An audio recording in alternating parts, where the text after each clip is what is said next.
people into the country illegally. That is amazing. You human trafficker. Honorable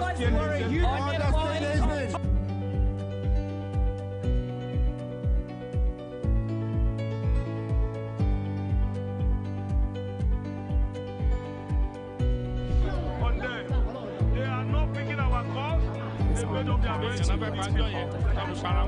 So no agreement with the EU, but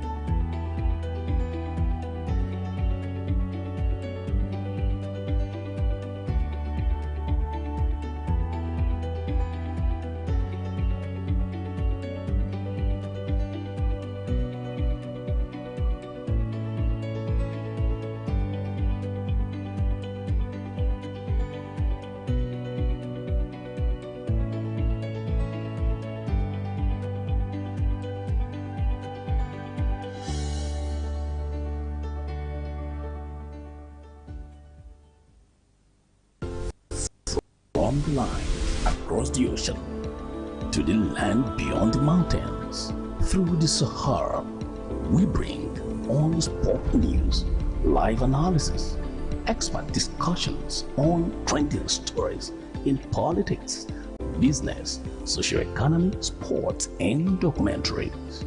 So catch all the updates on the happenings around the globe.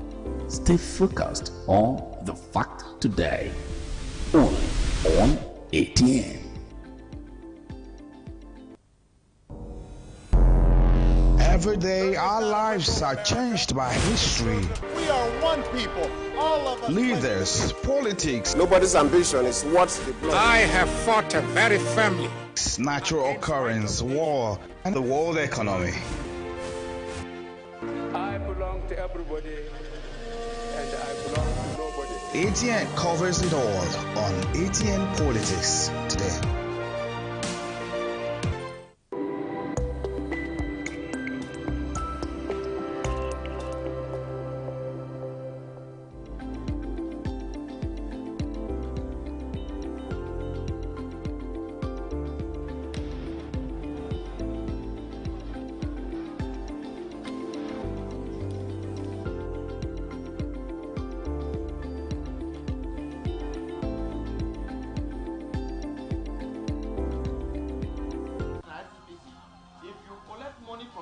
Publish their name, because that is part of the fact that and ban them from participating in politics. You don't just collect money from them. The child alone, not the job of the parents alone or neighbors alone, but it is ASU is fed up. They are fed up of the promises of the government. Arisopam is working, Harvard Breweries is working. A lot of companies, industries, people are engaged. So you see that even the prices are very, very low.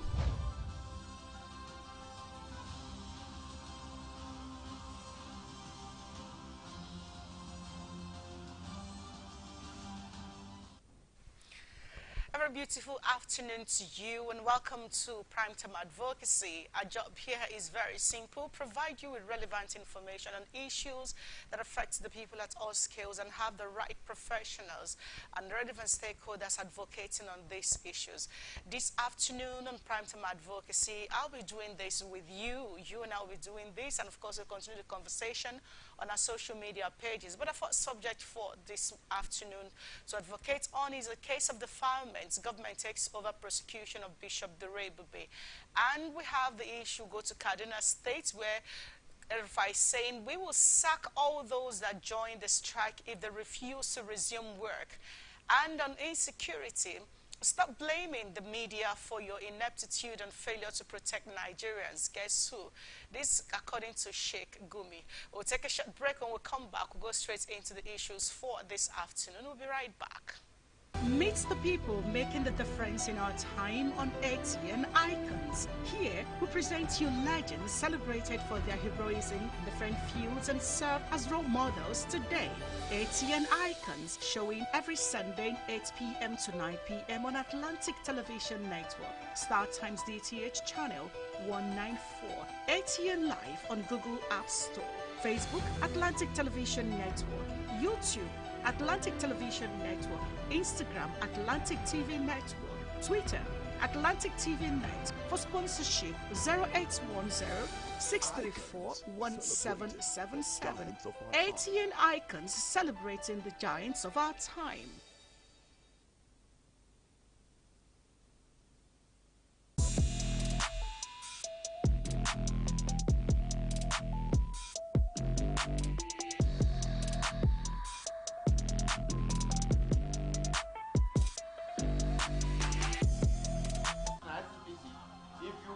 Money from people, publish their name, because that is part of the fact that and ban them from participating in politics. You don't just collect money from them. The child alone, not the job of the parents alone or neighbors alone, but it is. ASU is fed up. It's fed up. They are fed up of the promises of the government. This SOPAM is working. About breweries is working. A lot of companies, industries, people are engaged. So you see that even the vices are very, very low.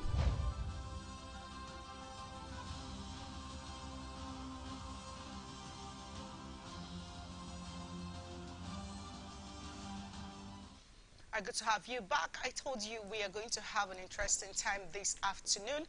Our first story is starting from Rivers State here. If you're not familiar with the case of defilement that has been making the rounds since about the last week of June, where a certain bishop was dogged because he was caught defiling a 16-year-old girl. But let's look at where the story is at right now and then take you memory lane on what this whole thing has been about over the government takeover of the prosecution case of Bishop Durebube.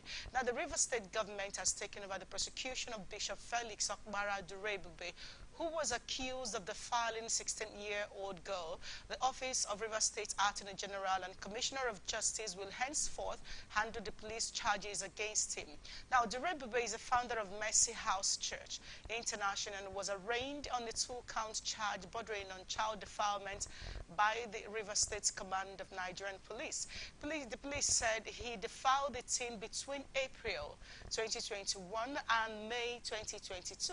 He is accused of committing serial sexual abuse of the teenager at a hotel in Port Harcourt, and then Mercy House Church Branch Iwofe and number 42A and 12 Ruma Hall, Port Harcourt. They have different points where they meet, but that's not the issue. Now, Durebube was also accused of forcing the minor to take an oath not to sleep with another man or tell anybody about the illegal love affair. Otherwise, she would run mad and die. The offense is punishable under Section 32, subsection 1-2 of the Child Rights Act, Cap 50, Law of Rivers State 2003. Now, if you don't know much about this bishop, here's a little bit brief on him. Durebube is a founder of Mercy House Church International. He was arraigned onto a 2-count charge bordering on child defilement. We've talked about that. Now, police has also said a case of defilement against him. Now, beyond what he was accused of, what is really, really interesting, or what caught my attention, maybe it has also caught other people's attention on this issue, it wasn't just that he made the girl swear to an oath not to sleep with another person, but his wife is also in our book culpable in this, and I'll tell you how. But let's really begin to look at the issue of Bishop Durebube. He has branches of his church in different places. Now, I don't know if you have listened to the audio of the conversation of where this voice note made by this little girl, where he was talking to her about taking care of herself, washing up, and doing all that. But in that audio conversation, one of the audio conversations, the little girl said that his wife, Clara Durebube, the pastor's wife, the bishop's wife, called her on the phone. She also called, okay, now, this little girl calls this pastor, this Bishop Durebube, he calls him daddy. And then his wife, he calls mommy. Okay, now let me get back to the audio and the voice note. So the little girl was narrating to him that his wife called her and said that she had a revelation of some sort that the 16-year-old was sleeping with her husband. And then the man said, what did you tell her? The girl said, I didn't say anything. I didn't admit to it. And the man said, are you sure that he also has also told him that and all that? But that's not the mid. But the girl said that this woman opened her mouth to tell her that if she should sleep with her husband again, that she's going to die. Okay. You found out that your husband was sleeping with a little girl, a teenage girl. You did nothing about it. And instead of addressing it with the man you had issues with, the man who married you, you turned around to threaten a little girl that if she tries this, she's going to die. Okay. That is not all about the Clara Durebube lady.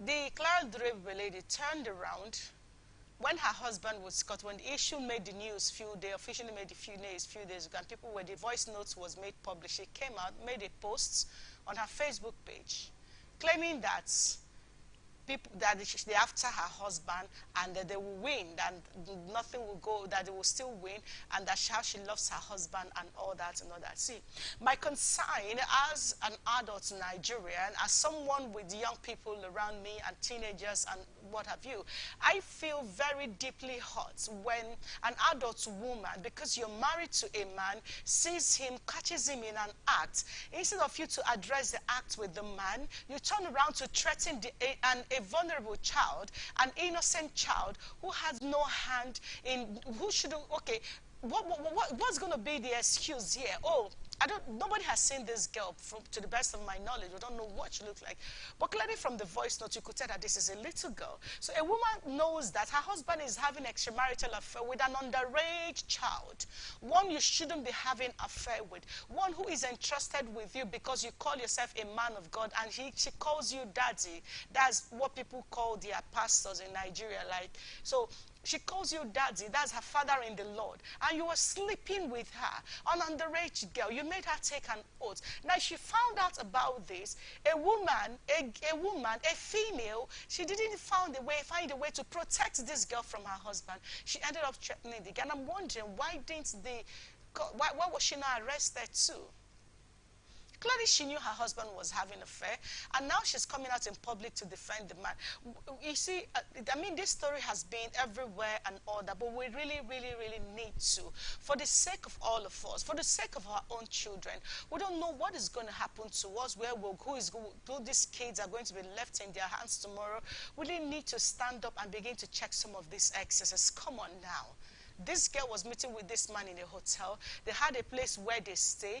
You cannot tell me in all fairness that there was no adults who saw this affair, who saw this going on. No, no, no, it's not possible. We cannot continue to pretend as a society that this is good. There is nothing good about this. There is nothing fair about this. If a child is left under your care and you maltreat that child, you're maltreating the God who made that child, who gave you that child as a caretaker. Now, it's even worse when you stand on the pulpit and you are administering as a prophet of God, as a pastor, as a shepherd, and then you see a child that you should protect, and you begin to defy her, and then you nail her. It's even the way he was abusing this girl for not washing up and taking care of herself. It is so disgusting. You needed to listen to the voice note. You needed to listen to it, and it is nothing to write home about. As a people, we really, really, really have to do better than this. We have to do better than this. There is no way we can keep pretending that we don't see these things happening. You see a young child, a child who is clearly a young person. You see this man is a pastor. You know he's a pastor. You know that very well. And then because he gives you money, because he gives you money to keep quiet and all, and you don't know the evil being done to that. When he's done with her, of course he's going to leave her. She's going to grow up or something. She's going to start dating someone. That girl who has been damaged mentally by that relation could end up being your brother or your son's wife. Your son could end up falling in love with her, and there's nothing you can do about it. So we are just same people operating on the surface of the earth. So pretending, saying something, these things happen, and pretend that it's okay. And for the church members who have taken it on themselves to be, to judge those who are speaking up on this issue, I think we really need to, like the feeder lady said, we need to test the spirit. That's what Jesus said, test all spirits. Find out if the Apostle Paul rather, find out if this spirit is actually the spirit of God. This is not church. This is not religion. This is not what it means to follow Jesus Christ. Following a man of God or the ministry of a man of God does not mean that he will disregard the Bible and throw the Bible away and it becomes whatever he says. Because he's a prophet, he sees vision and prays for you and things works out. Come on. No, we can all do better than this. But the good news in all of this, Pastor, Bishop, Anointed, Apostle Dure Bube, is that he is still in detention. And guess why? No one has been able to, make up the bail for him. No one has been able to come up publicly to agree to, be a surety for him in the bill. We don't know how long this is going to take, but there are people who are perverts that should be taken away and kept somewhere, maybe healed or I don't know. But no teenage girl. And don't come and tell me the story of some of them want it. No, it doesn't matter. Of course, a growing child, every female that has a vagina has a clit. At some point or the other, they are going to feel something. But the difference here is that, is it going to be controlled? Is someone there to teach them that this is not when to do this? So it's just like a little boy that, everyone with a sex organ will feel something. But for children, they don't really know what it is. So that's where an adult comes in to guard them. Don't say that person is not your child. Like I've always said, the child you ignore today, you watch today do something wrong and you ignore, could end up being the one who employs your children, could end up being the one who work for you. So, and that child you're watching being damaged today, you don't know where that child is going to get to tomorrow. So we've really got to open our eyes and watch out for the vulnerable people in our society. Vulnerable people are not just the sick.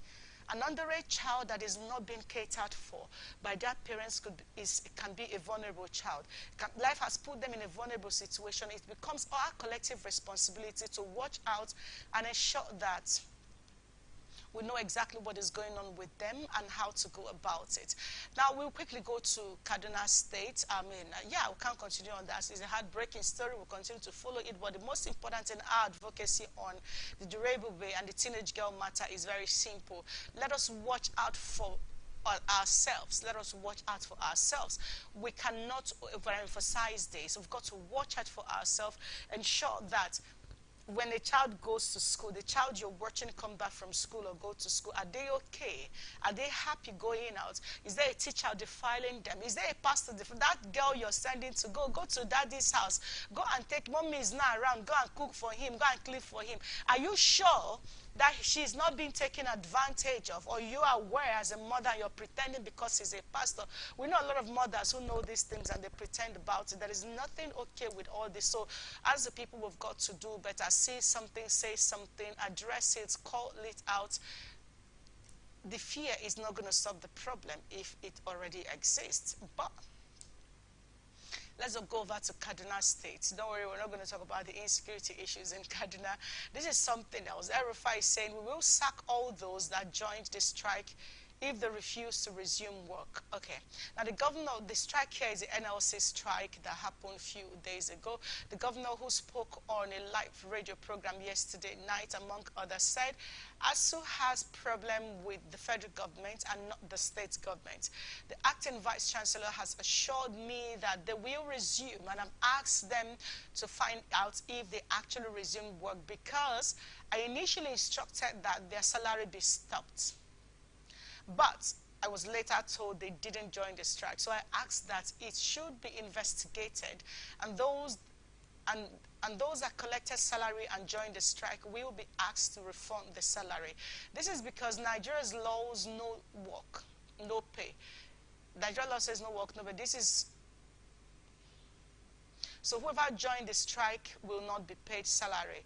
We have been telling the Kaduna State University lecturers that they have no problem with state government. ASU's problem is with the federal government. Therefore, why will our staff who have no problems with us join the strike?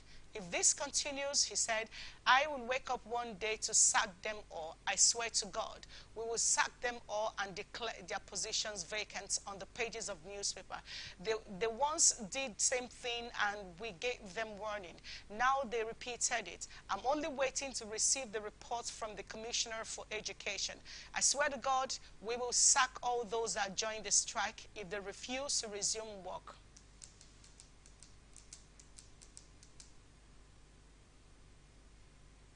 So, ASU is meant to be a university, a tertiary education thing, and of course with other bodies. But for Kaduna State University, Arifa is saying that he's going to sack any lecturer who joined the strike if they collected salary and they joined the strike. My question here is very simple. Why exactly are you going to sack someone for joining a strike, for demonstrating a free will? Why exactly are you going to sack them if they tell you that there is need for you to do something and which you have refused to do? Whether federal, what are they going to do? It's a solidarity strike. If you're talking about, okay, join the strike but go back to classroom, or if they decide to join the strike, if you don't want them to do that, there has to be an official document that says that you're no longer part of ASU, and get everyone who is part of the university not to be part of ASU. I find it very funny when a government in power says, and something is going on with other institutions of learning, and then one says, do not participate. If you participate, you're going to do this. You're not going to be in government forever. So if you institute that and tomorrow it turns out that something is going on with an institution and you're affected, what happens? And I think, in all honesty, there are better ways to go about this. The idea of always threatening people, which is Arifa is fond of. I think as a government, this is something that he really, as a governor, this is something he really needs to check. You can't keep doing this. Every time there's an issue, you're emotional, you're throwing tantrums, you're swearing. The other time you say you swear, if Buhari fails to do something about the insecurity in Kaduna, you're going to get mercenaries. And of course, you couldn't do that because you don't have the constitutional backing. And now here you are again, you know, making the same statements, throwing the same tantrums. These are not, they are not, you didn't ask them to be lecturers. You know, there's always this thing, his issues he's had with lecturers and teachers in Kaduna State. Can someone kindly tell El Rufai to please take it easy with his, you know, his vituperations? He's known for this. Is it that of the body bags? I mean, there are several vituperations. I mean, he's trending some. I saw a tweet about him on Twitter today, where someone was talking about how he said that we were talking about the CBN and the economy under Goodluck Jonathan, and here we are today. He seemed not to find his voice anymore. Can someone talk to him and tell him he's been made a Tinubu's campaign DG? Okay, that's okay. But can someone tell him that he's got to, you know, to take it down, especially with going into the campaigns? No one wants to hear the threats or the body bag story. So someone please get advocacy on this. Is very simple. Someone get El Rufai to please tone it down, take it easy, you know, mellow down his words. He's serving the public. There's a way a public servant is supposed to speak, and this has become too uncomfortable. Is it that it's from him, his wife, or his son? There are too many stories about them out there. I think at this level in his life, at this age, there's got to be a way for him to speak, to really mellow it down, calm down, and let people around you feel comfortable, for crying out loud. Someone just tell him, please. We're advocating for him to tone it down. It's even more important right now because he's going to become Tinubu's campaign DJ. God help us. All right. I was told I have just a few minutes on this, but we cannot go without talking about the issue of insecurity. Now, this is very interesting somewhat, but it says, stop blaming the media for your ineptitude and failure to protect Nigerians. Guess who said this? Sheikh Gumi. Now let me tell you this story. Sheikh Gumi has reacted to the position of the federal government on a documentary by the BBC Africa Eye that exposed the politics of insecurity, genesis of the crisis, and how terrorists have taken control of several communities across the north. Sheikh Gumi said, what is happening in Nigeria today, especially in the northwest, as clearly captured by the BBC, is more of an ethnic war and reprisal killings and attacks due to government's failure to address well-documented instances of injustice. Guys, listen to this. He said, this is happening, what is going on in the North is happening because of government's inability to address well-documented instances of injustice that has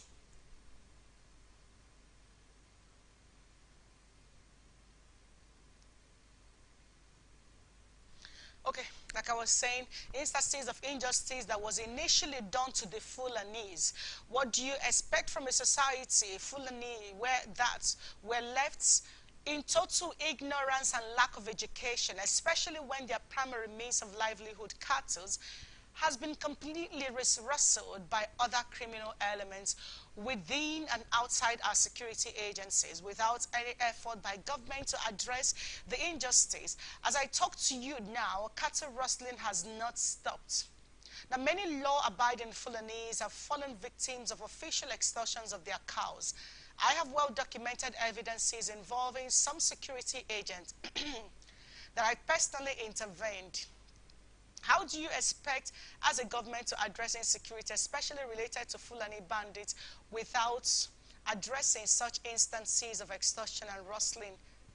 Gumi said the frightening development now is that the Boko Haram terrorists have infiltrated the bandits and that the bandits are gradually being indoctrinated to their Boko Haram religious belief and mission. When a commander-in-chief, guys, listen to this. He said, when a commander-in-chief rewards failure with ambassadorial appointment in a system and a society that records increased attacks, when security agencies cannot even protect Abuja, and especially when the Guards Brigade cannot even protect themselves, not to talk of the president, then why blaming the media for such failure and ineptitude for reporting it? Gumi lament. Okay, now let's come back to this real quick. I said I have just 2 minutes, so let's go, guys. See, a few days ago, last week at some point on our show, I asked this issue of Gumi, that was on Monday on Blowout, and I said, how do we have a good Sheikh Gumi interfering with the terrorists who have reduced the North to nothing? In terms of security-wise, they're like literally, according to the NSA, Nigerians are now forced to resort to self-help. So how do you have such situation going on and you are not in position to do what you are supposed to do? The big question here is very simple. When Sheikh Gumi is now making it that it's about the Fulanese that were abandoned in darkness, nobody talked about them, no education, no proper care from the government. Why then do you expect them to come to a place where they now want to listen to you? So clearly, the North has the issue of insecurity all this while that we've been fighting for. It has everything to do with the government abandonment of the Fulanese. This is what Gumi says. So, and because they were abandoned, they have every right to fight the government, to kill whoever. The big question we should be asking ourselves is, the IPOB, Nnamdi Kanu and his people are complaining about marginalization, and that's why they want to leave. So in the North, the government has abandoned the Fulanese. That's why they are fighting. So the question is, will somebody begin to get Sheikh Gumi to come to the table and actually tell us what we need to do to get this to stop? Clearly, he knows what it is, so he supports the BBC I documentary and says that the government has no right to, sanction them because they are doing what they are supposed to be doing. Well, Nigerians, these are the issues we're advocating on today. Let's continue this conversation on our social media pages. Sheikh Gumi is saying the government caused this, they left the Fulani, so the Fulani is attacking Nigerians right now, confirming what Alero said, the bandits that was to band. Good. So confirming what he said. So that's why they are fighting, that's why they are killing, that's why they are destroying everything. So if that is the case, who is not marginalized in Nigeria? Well, thank you very much for being part of Primetime Advocacy this afternoon. Have yourself a beautiful weekend. Bye. If you collect money from people, publish their name, because that is part of the fact that, and ban them from participating in politics. You don't just collect money from them. The child alone, not the job of the parents alone or neighbors alone, but it is. ASU is fed up. They are fed up of the promises of the government. StarTimes is working, about breweries is working. A lot of companies, industries, people are engaged. So you see that even the prices are very, very low.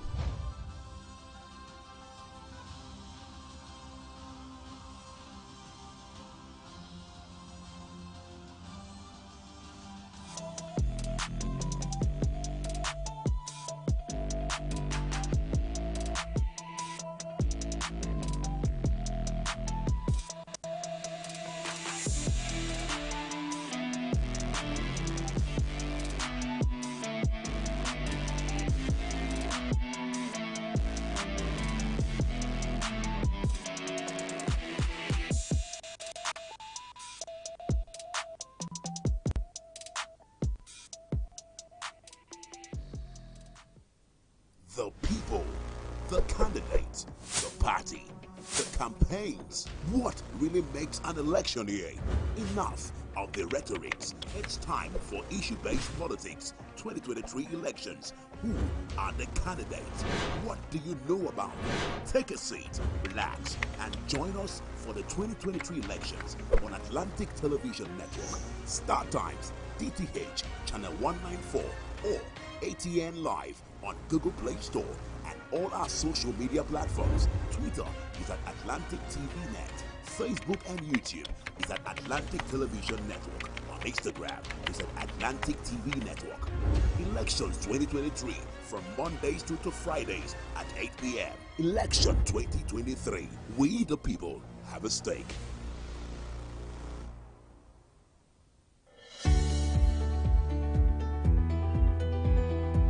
People into the country illegally. That is amazing. Honourables, you human trafficker. Honourables, you are a human.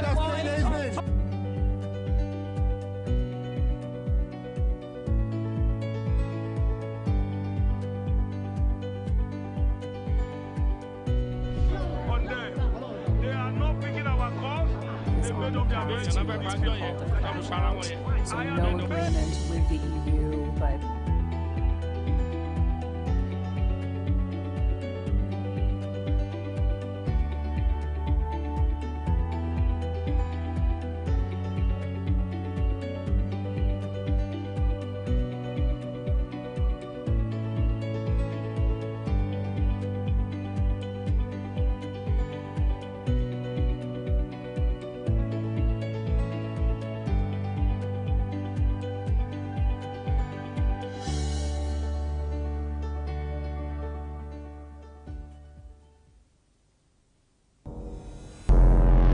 Every day, our lives are changed by history. We are one people, all of us. Leaders, politics. Nobody's ambition is what's the blood. I have fought very firmly.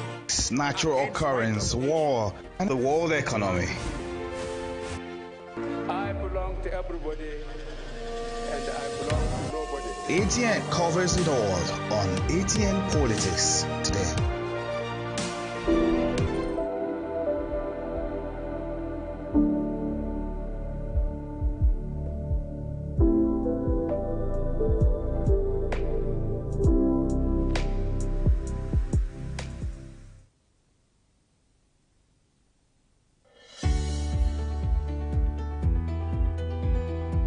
People into the country illegally. That is amazing. Honourables, you human trafficker. Honourables, you are a human.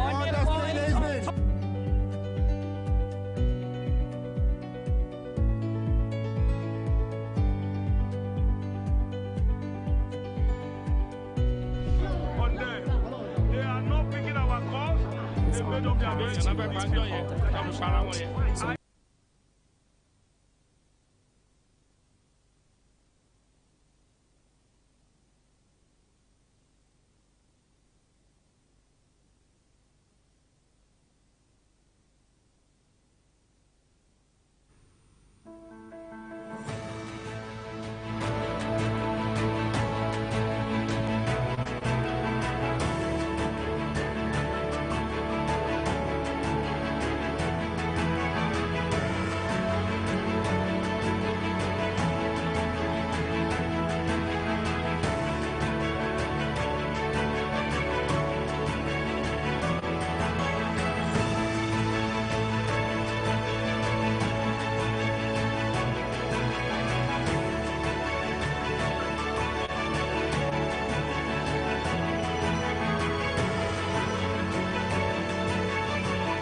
It's a beautiful day on your premium channel, Atlantic Television Network, and this is the International Tidbit, a platform where news and events from across the globe, laced with stakeholders' analysis, are presented to bring the world to your doorstep.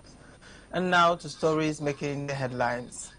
Senegal legislative poll test polling party ahead of 2024 vote. President Macron on three-nation tour in Africa. Guinea protests against military government. Russia loses court fight against EU ban. Recorded of COVID hits Australians in hospital as Macron subsurges. US Senator questions aid to Rwanda over human rights role in Congo. This and lots more, just after the break.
You're welcome back, and now to the rest of the news. Senegal's main opposition coalition is vying to gain clout in legislative polls on Sunday. That will set the scene for a presidential election in 2024, which could see President Macky Sall run for a controversial third term. Tensions have run high in the politically stable West African country since violent protests broke out last year after Sall's main opponent, Ousmane Sonko, who came third in the last 2019 presidential election, was arrested on rape charges. Sonko denies the allegations. Frustrations with economic hardship brought by the coronavirus pandemic have been stunk by fuel and food prices hikes linked to the war in Ukraine, raising ire against a president accused of stifling his rivals and failing on promises to improve livelihoods. Some opponents fear Sall will breach a constitutional two-term limit and run again in 2024. An option he has neither confirmed nor denied.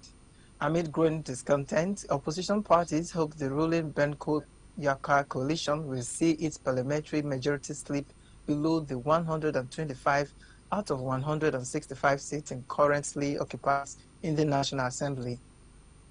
Citizens have openly expressed fatigue in the face of soaring prices, the high cost of living, poverty, and lack of jobs, said Musa, politically science lecturer at Gaston Berger University in the northern city of St. Louis. Senegal, an ocean-facing nation of approximately 17.5 million people driven mainly by agriculture, fishing, and tourism, also suffered the freeze of trade with landlocked neighbor Mali. Sanctions were imposed on Mali in January for failing to organize its own elections after a coup. Inflation is expected to reach 5.5% this year, according to the International Monetary Fund, which revised its growth forecast down to about 5% last month. Sall, who swept the power in 2012 and was elected again in 2019, hinged his campaigns on the big-ticket construction projects, such as high-speed train line and a conference center, as well as oil and gas production. But critics said most of his achievements have mainly benefited Senegal's elite, despite improvements in rural infrastructure and electricity access during his presidency. Many also accused Sall of trying to eliminate his competitors. The main rivals were jailed on corruption charges in 2015 and 2018. Sonko is widely considered the latest victim. The main opposition coalition, asking national list for the legislative poll, was disqualified on technical grounds, sparking violent street protests across Senegal last month. The opposition has made remarkable gains among public opinion and youths, said Dio, If the president runs for a third term, the country could trip into confrontation and crisis. In the municipal election in January, the ruling party lost major cities to the opposition. French President Emmanuel Macron has begun a three-nation tour of African states in the first trip to the continent since winning re-election as he seeks to reboot France's post-colonial relationship with the continent. Macron's July 25 to 28 tour will start with a visit to Cameroon before moving to Benin and the Guinea-Bissau. The tour will show the commitment of the president to the process of renewing the relationship with the African continent, said a French presidential official, who asked not to be named. It will signal that the African continent is a political priority of his presidency. In Cameroon, which has been riven by ethnic violence and an armed operation by Anglophone separatists, Macron will meet President Paul Biya, 89, who has ruled the country for almost 40 years and is the longest-serving non-royal leader in the world. Biya has run the country with an iron fist, refusing demands for federalism and cracking down on the rebellion by separatists. According to French state media Radio France Internationale, Macron is seeking to revive economic ties between his country and Cameroon, where French economic influence has been dwindling. In the 1990s, French companies represented 40% of the economy, whereas in 2021, that figure has dwindled down to 10%. This has to do with the emergence of other powers seeking a foothold in an area Paris still considers part of its spheres of influence, notably Turkey under President Recep, also increasingly China and Russia. Paris is also battling the rise of the anti-French sentiment in countries like Mali, Chad, and the Central African Republic. Admittedly, the country still hosts 200 companies and subsidiaries of French groups in areas as diverse as oil exploitation, timber, agro-industry, or distribution, said FIR. Kenya's economic output has more than doubled during President Uhuru Kenyatta's 10 years in office, but a debt bench that fueled growth and investment could cramp his successor's ability to tackle growing hunger and soaring prices. Some 22 million voters will pick a new president, lawmakers, and county officials on August 9. The election is being overshadowed by a drought that has left 4 million people dependent on food and aid, while Russia's invasion of Ukraine drives up global grain and fuel prices. Kenya's economy is now Africa's 6th biggest, up from 13th when Kenyatta took power in April 2013. Annual growth averaging 3.8% over 9 years has boosted gross domestic product to 11 trillion shillings from under 5 trillion. A close Western ally, East Africa's most stable country, also hosts the regional headquarters of international firms like Alphabet Incorporation and Visa. The debt levels have surged, however, to 9 trillion shillings, or 67% of GDP, from just 2 trillion, or 40% of GDP when Kenyatta was elected. The increase in debt has been alarmingly fast, said Robert Shaw, an independent economic policy analyst based in Nairobi, standing down after serving the constitutional limit of 2 terms, saying borrowing, including $8 billion from China, funded much-needed infrastructure and helped us spur development. His government has modernized Kenya's crumbling century-old railway network and built more kilometers of paved roads than the previous 4 administrations combined. Over 10,000, Kenyatta told Parliament in November. He also said that the number of households connected to the electricity grid had tripled to more than 8 million. In 2018, the International Monetary Fund classified Kenya as a high risk of debt distress. That risk remains, the IMF's Kenya head of mission, Mary Godman, told journalists last week. The yield on Kenya's dollar-euro bond due 2024 hit a record high of 22% on July 15, as rising United States interest rates and the Ukraine war make riskier assets less attractive to investors. But Julius Moore, Principal Secretary in Kenya's Ministry of Finance, said debt is sustainable below 70% of GDP, adding the concern about debt is very misplaced. Tabitha Karanja, an opposition United Democratic Alliance candidate for the Senate, said the government's focus on infrastructure had left many vulnerable behind. You can't build roads for people who are hungry, she said. Kenyatta's preferred successor, veteran opposition leader Raila Odinga, has pledged to renegotiate terms to the debt to lengthen its maturity and free up cash to fund social inventions and development. His main opponent, Kenyatta's estranged Deputy President William Ruto, said he would reduce borrowing and stimulate small enterprises to help drive growth and generate revenues. By surging living costs, which many Kenyans blame on corruption, are uppermost in voters' minds. Parents with children in school are suffering a lot. Food prices are also hurting them, said Steve Otende, a small shop owner in Nairobi. Protests against Guinea's military government and its handling of plans to return to democracy have brought the capital to a standstill, with organizers saying one person was killed. The National Front for the Defense of the Constitution, FNDC, said one person died after being hit by bullets in the Conakry suburb, and that several others have been injured during the protest on Thursday. The FNDC is an influential political coalition that called for the demonstrations last week to condemn the military unilateral management of a return to civilian rule after a seize of power in 2021. The former ruling Rally for the Guinea People and the National Alliance for Change and Democracy, another coalition of parties and associations, also called on the supporters to join the demonstrations. Authorities had previously banned the rally and have not confirmed the death. The People prosecutor on Thursday ordered immediate legal action against the accusers. The FNDC has accused the military leaders of systematically refusing to establish a credible dialogue to define the terms of the transition. Colonel Mamadi was sworn in as interim president last October after leading the coup against President Alpha Condé, whose attempts to extend his hold on power for a third time sparked widespread anger. Mamadi said his administration's mission was to reform the state by drafting a new constitution, fighting corruption and reforming the electoral system, and then organizing free, credible, and transparent elections.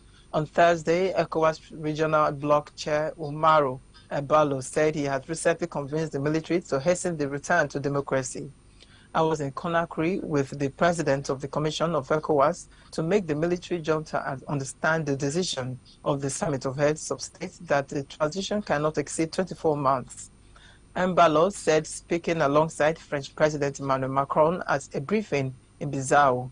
They had proposed 36 months, but we succeeded in convincing them, he added. Clashes broke out on Thursday morning between young demonstrators and the police in several areas seen as opposition strongholds in the capital, an AFP reporter said. Boulevard du Commerce, a major road that is usually full of people, was almost deserted by midday. We are delighted with the success of our call to demonstrate.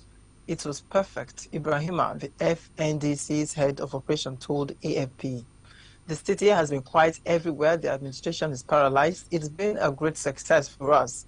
The military authorities have May banned any public demonstrations that could be constructed or threatening public order.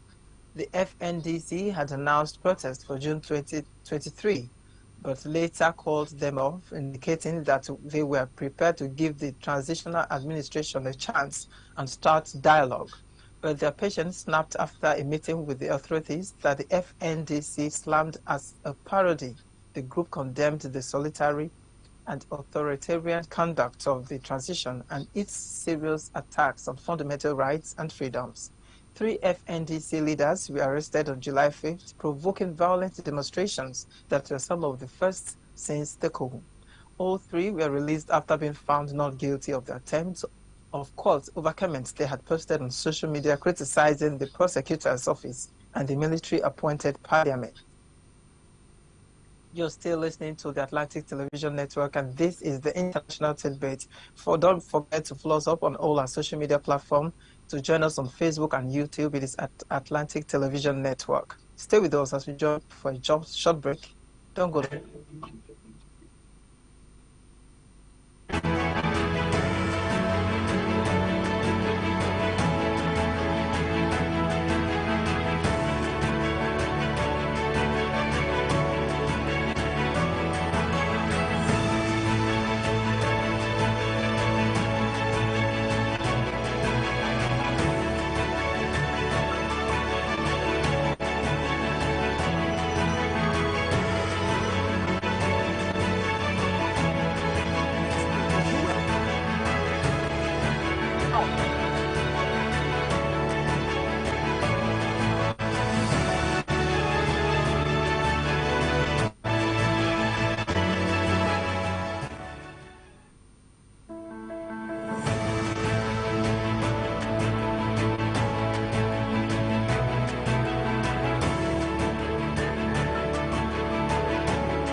It feels so good to know I still have you on the International Tidbit on your premium channel, Atlantic Television Network, and now to the rest of the news.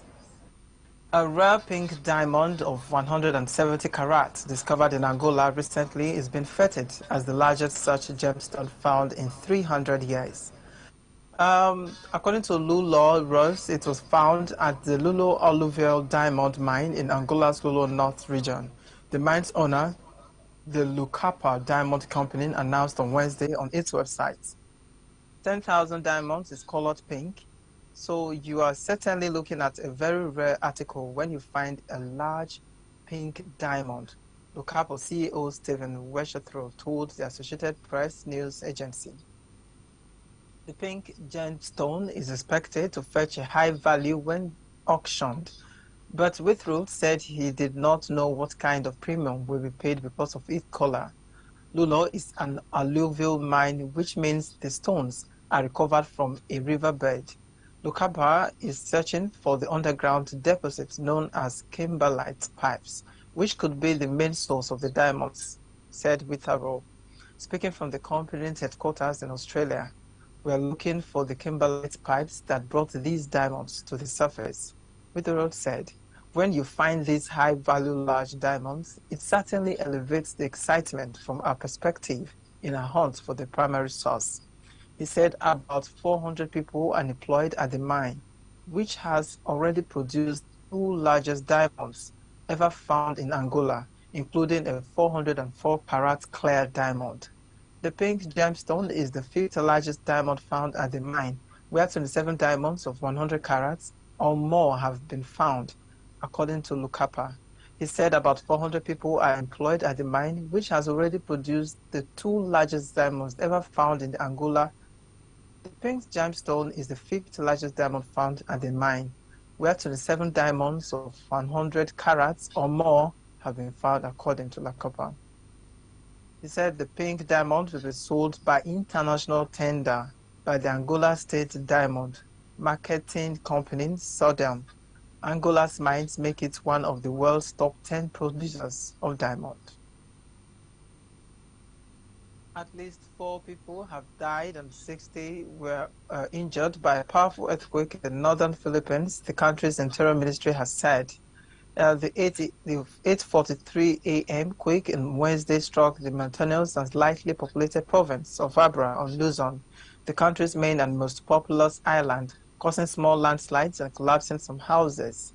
The tremors caused high-rise towers to shake more than 400 kilometers away in the capital, Manila, which is located at the south of the island. Earthquakes were measured at a preliminary magnitude of 7.1 by the U.S. Geological Survey, 7.2 by the European Mediterranean Seismological Center, and 7.3 by the Philippines Institute of Volcanology and Seismology. Physcopes later revised the magnitude down to 7.0. Still, the earthquake was strongest to have hit the Philippines in years. Those killed included a man who was hit by falling cement slabs in his house in Abra, where at least 25 others were injured and most confirmed in hospital, officials said. A construction worker was also hit by debris and died in the strawberry-growing mountain town of La Trinidad, a Bengal province, where some roads were shut by landslides and boulders. President Ferdinand Marcos Jr., whose hometown is in the northern Philippines, ordered rescue and relief teams to be sent to Abra, and he's preparing to fly to the affected area. Press Secretary Tracy Cruz Angeles told news conference. USGS said the earthquake's epicenter was about 111 kilometers east-southeast of the town of Dolores. Pictures shared on social media by local officials and residents showed some buildings completely collapsed, with others leaning precariously, their windows shattered. Some cars were crushed by the debris and roads left crumbled and damaged. The quake was very strong, Police Major Edwin Soja told news agency in Dolores, adding there were more cracks in the police station building. The Philippines Red Cross said its teams on the ground were assessing damage in the affected communities. In Manila, service of the city's metro rail systems was temporarily suspended after the earthquake, while the Senate and many high-rise office buildings and residential towers were also evacuated. People were already on the street, they were in traffic, on their way to work, or already in their offices, said reporters. This was an earthquake that was felt by millions of people, not only those in the northern Philippines. People in Manali were allowed to return to their homes and offices after they had been checked by officials. The Philippines is located on the Pacific Ring of Fire, a 40,000-kilometer arc of intense seismic activity that stretches from Japan through Southeast Asia and across the Pacific Basin. In October 2013, a magnitude 7.1 earthquake struck Bohol Island in the central Philippines, killing more than 200 people and triggering a number of landslides. Nearly 400,000 people were forced from their homes as a result of the disaster. As monkeypox cases surge globally, the World Health Organization has called on the groups currently most affected by the virus, men who have sex with men, to limit their sexual partners. World Health Organization Chief Tedros Adhanom, who last Saturday declared monkeypox a global health emergency, told reporters that the best way to protect against infection was to reduce the risk of exposure. Tedros said Wednesday that more than 18,000 cases of monkeypox have now been reported to World Health Organization from 78 countries, with 70% of cases reported in Europe and 25% in the Americas. 5 deaths have been reported in the outbreak since May, and approximately 10% of those affected end up in hospital to manage pain, he said. Some 98% of cases have occurred in men who have sex with men. A study published in the New England Journal of the Medicine last week found that 98% of infected people were gay or bisexual men, and 95% of cases were transmitted through sexual activity. But experts have said the transmission of the disease, which caused a blistering rash, appears to mainly happen during close physical contact, and monkeypox has so far not been labeled as sexually transmitted infections. The experts have also warned against thinking that only one community can be affected by the disease, stressing that it spreads through regular skin-to-skin contact and also through droplets of touching contaminated bedding or towels in a household setting. Anyone exposed can get monkeypox, Tedros said, using countries to take action to reduce the risk of transmission to other vulnerable people, including children, pregnant women, and those who are immune suppressed. The World Health Organization has repeatedly warned against stigma around the disease, which could dissuade those infected from seeking treatments.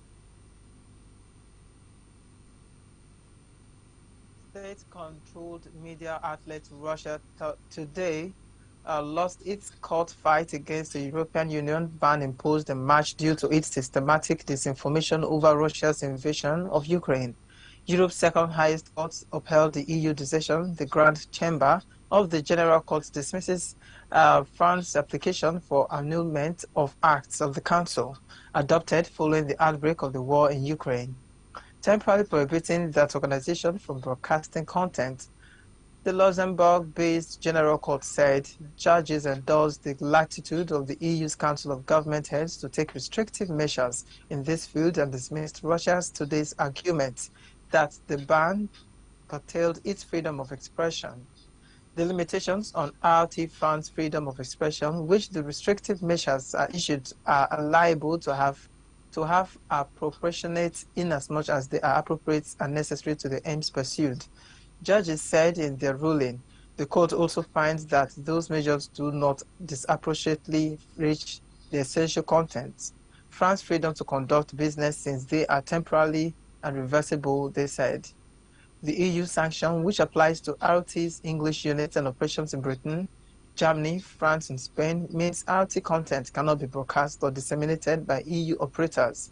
The ban includes the suspension of RT's broadcaster licenses and authorization, transmission, and distribution arrangements with its EU counterparts.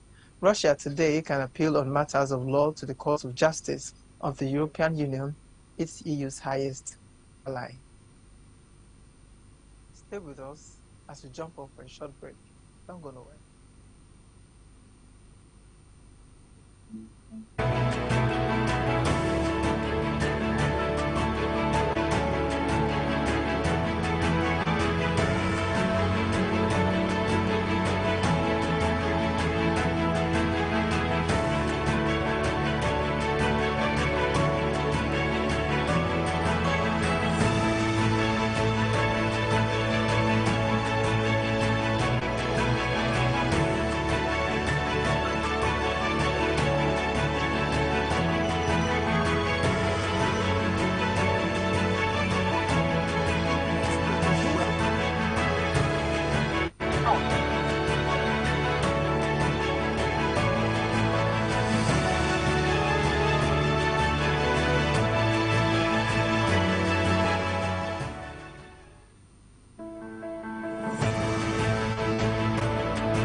You're welcome back. And this is the Atlantic Television Network. You're still listening to the International Tidbit. Now to the rest of the news. The chairman of the U.S. Senate Foreign Relations Committee said he would place a hold on U.S. security assistance to Rwanda in Congress over concerns about the Rwandan government's human rights record and role in the conflict in the Democratic Republic of Congo.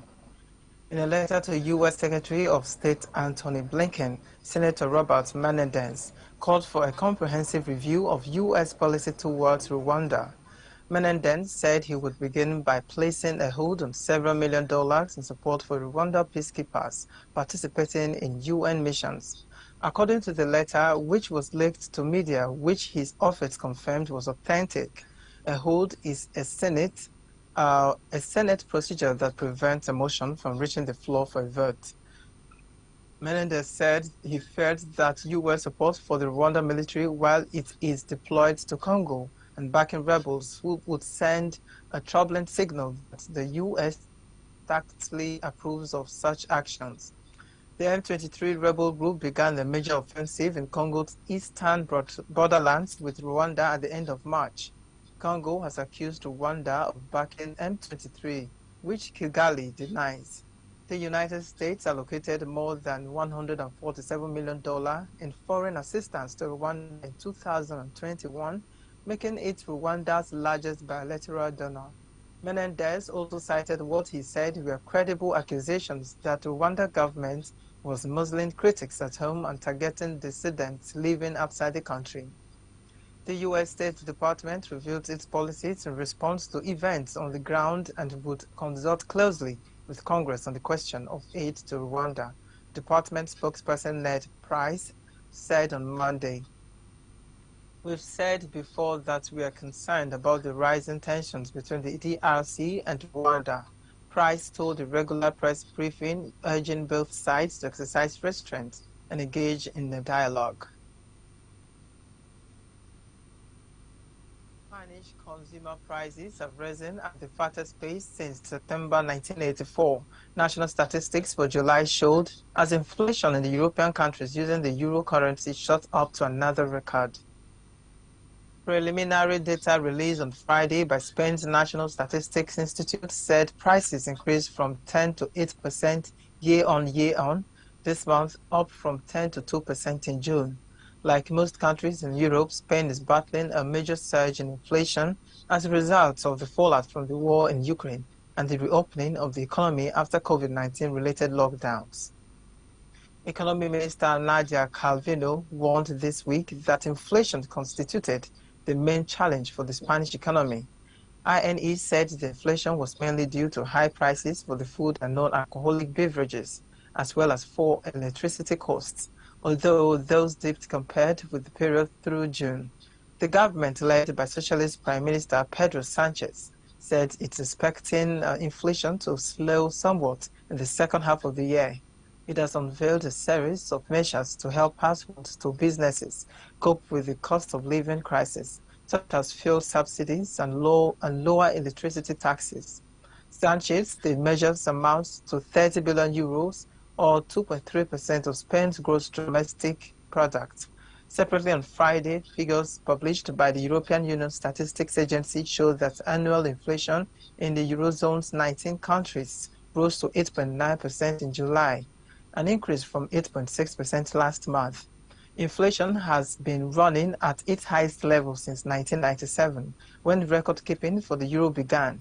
Energy prices surged by 39.7%, while food prices jumped by 9.8%, and other goods by 4.5%.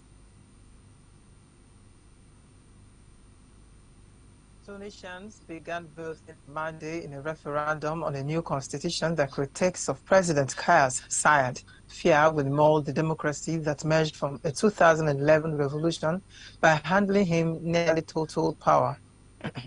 The vote is being held on the first anniversary of Saied's ousting of an elected parliament when he established emergency rule and began governing by fiat. Tunisia's divided opposition parties have called his moves a coup that risks flinging Tunisia back into an autocratic era from before the revolution and putting the final nail into the coffin of the 2011 Arab Spring uprisings. Few people were out in the humid early morning street, but at Rue Marcel's station, Said was the only hope. I'm here to save Tunisia from collapse, to save it from years of corruption and failure, he said. It is not clear when the results will be announced after polls close at 9, but with little apparent enthusiasm for the vote among most Tunisians and a boycott for major parties, analysts expect a yes vote with low turnout. Standing outside a cafe in downtown, Samet Salame said he was not interested in voting. I have no hope for change. Kai's side will not allow change to happen. He only seeks to have all the powers, he said. Under side's own rules for the referendum, no minimum level of participation among the 9.2 million registered voters is needed to approve the new constitution. He has only stipulated the constitution will come into effect once the final results are published, and has not said what happens if voters reject it. Said has hailed his changes as the foundation of a new Tunisian republic to put the revolution back on course and end years of political sclerosis and economic stagnation. We will establish a new republic, not like the one of the past 10 black years. We want a state of law. The people will have the last word, Said said after voting.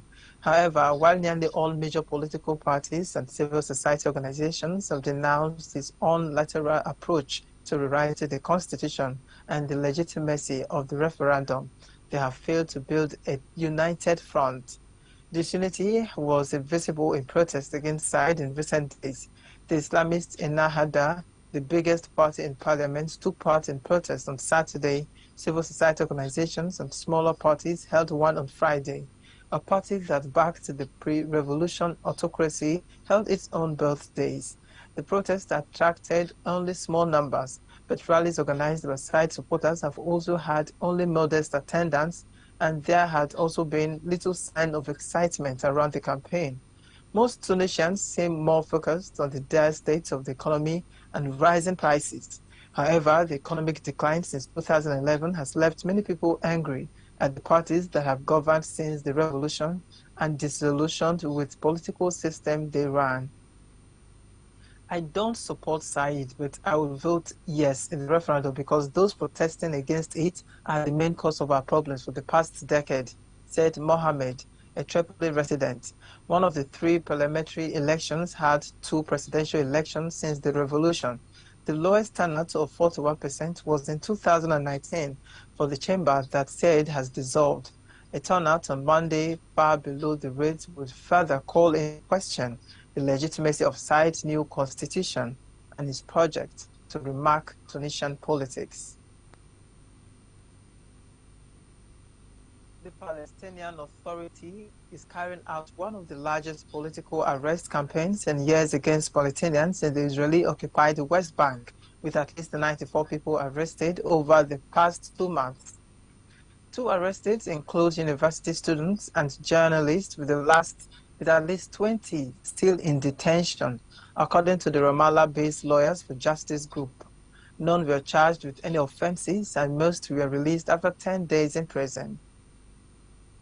This is one of the major campaigns since at least 2012. Mohanad Karaje, the head of Lawyers for Justice, told reporters that a sizable number of detainees reported maltreatment and torture in detention.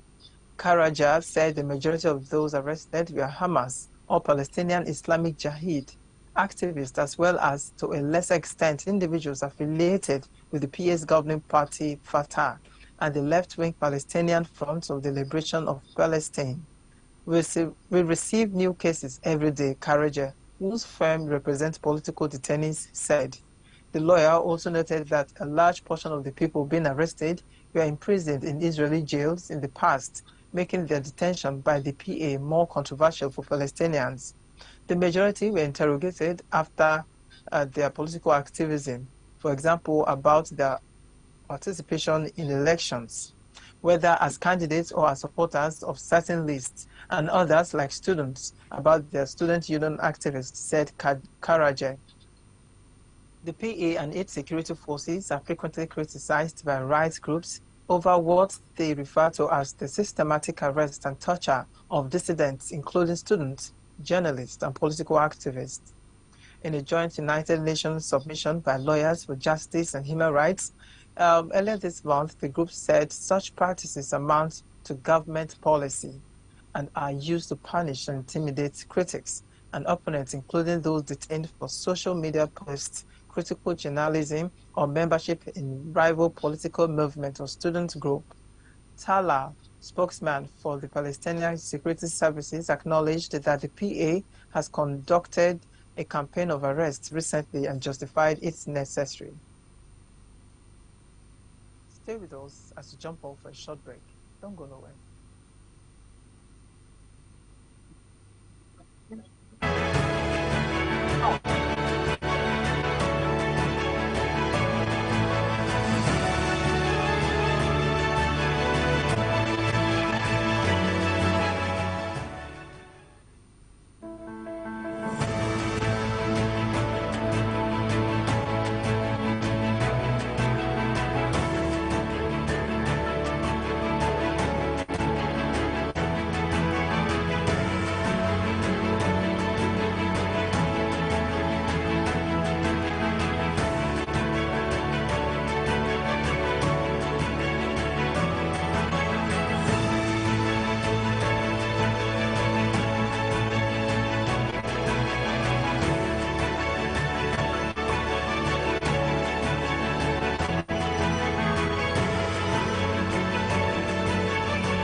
You're welcome back. It feels so good to know I still have you with me on the International Debate, and this is the Atlantic Television Network. Back to the news. The number of Australians admitted to hospitals with COVID-19 hit a record of about 5,450 on Monday, official data showed, as the spread of highly contagious new Omicron subvariant strains the healthcare system nationwide.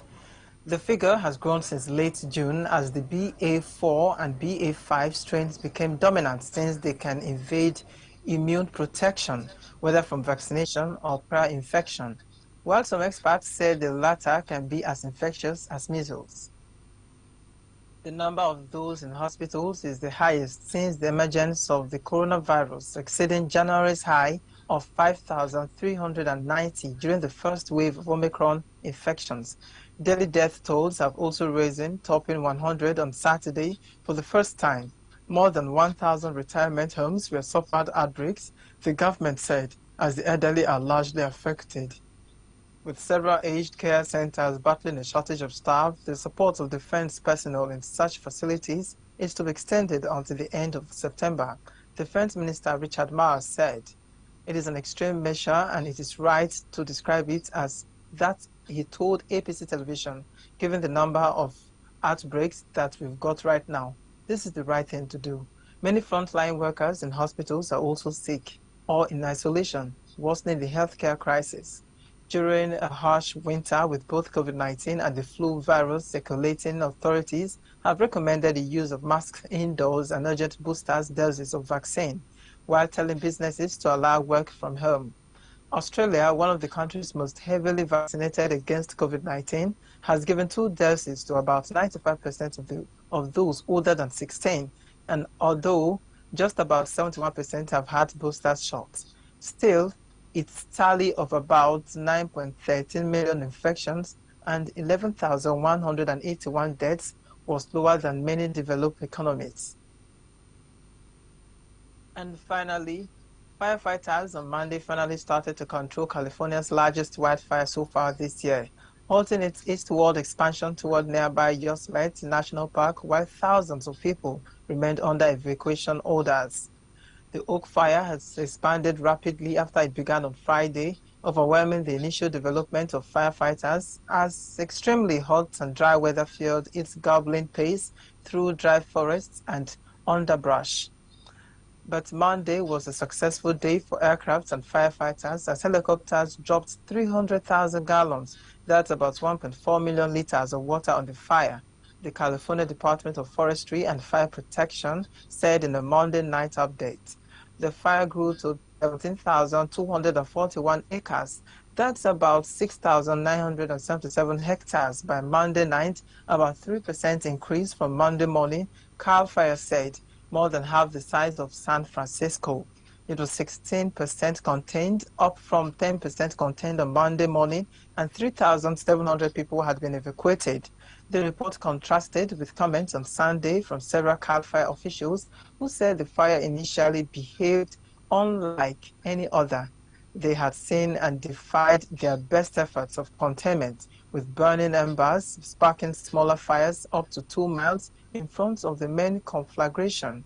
The absence of other major fires in the region enabled CAL FIRE to concentrate 2,500 firefighters on the blaze, and the lack of wind allowed for the continuous use of aircraft to drop water and fire retardants, officials said. It was a perfect storm of the good kind, said Hector, a CAL FIRE spokesperson at the command post in Mariposa, California, about 150 miles inland from San Francisco. The northward direction of the fire was taken into the Syrian National Forest, but no longer in the direction of Yosemite, some 10,000 miles away. A group of Yosemite giant ancient sequoia trees did come under threat from another wildfire weeks ago. Temperatures in the area soared to 97 degrees, that's about 36 Celsius, while scant chances for thunderstorms faded. The National Weather Service forecast 100-degree weather for much of the week. More than 2 decades of droughts and rising temperatures have conspired to make California more vulnerable than ever to wildfires, with 2 most devastating years on record coming to 2020 and 2021, when more than 6.8 million acres burned, an area greater than the size of Rwanda. And that's it on today's edition of the International Tidbits. But just before we go, let's have a look at some stories making the headlines. We told you that Senegal legislative poll tests ruling party ahead of 2024 votes. President Macron on 3-nation tour in Africa. Guinea protests against military government. Russia loses court fight against EU ban. Record of COVID height, Australians in hospital as Omicron surges. US Senator questions aid to Rwanda over human rights rule in Congo. You can stay connected with us on all our social media platforms. On Facebook and YouTube, it is Atlantic Television Network, and on Instagram, it is at Atlantic TV Network, while on Twitter, it is Atlantic TV Net. Do remember that peace and unity are the pathways to progress. I am Christopher Lucky. Coming up is the ATM Politics. Stay tuned.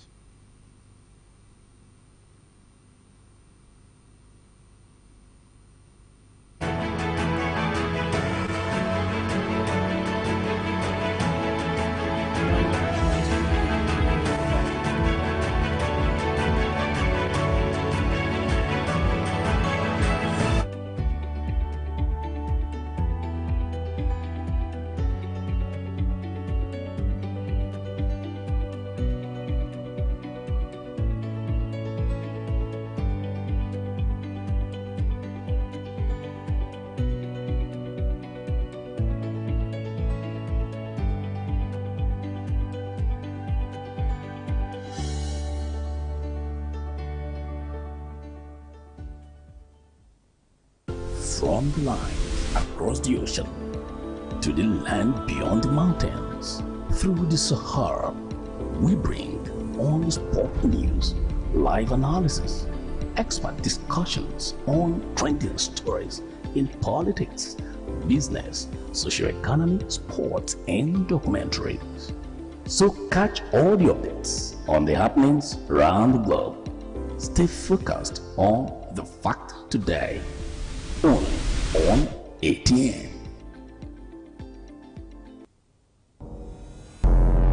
Every day, our lives are changed by history. We are one people, all of us. Leaders, politics. Nobody's ambition is what's the blood. I have fought a very family. Natural occurrence, war, and the world economy. I belong to everybody, and I belong to nobody. ATN covers it all on ATN Politics today.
Meet the people making the difference in our time on ATN Icons. Here, we present you legends celebrated for their heroism in different fields and serve as role models today.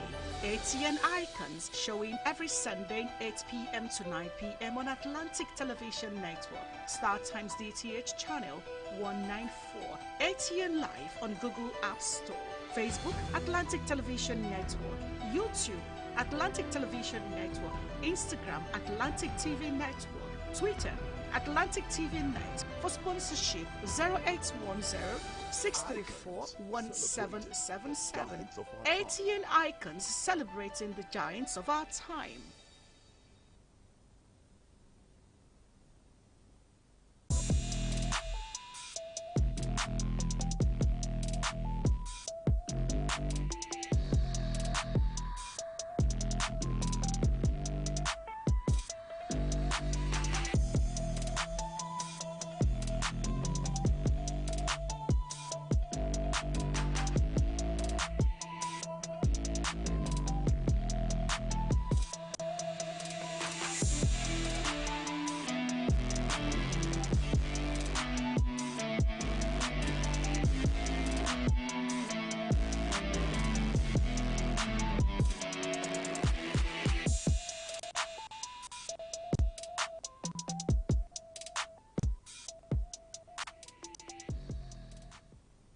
The people, the candidates, the party, the campaigns. What really makes an election here?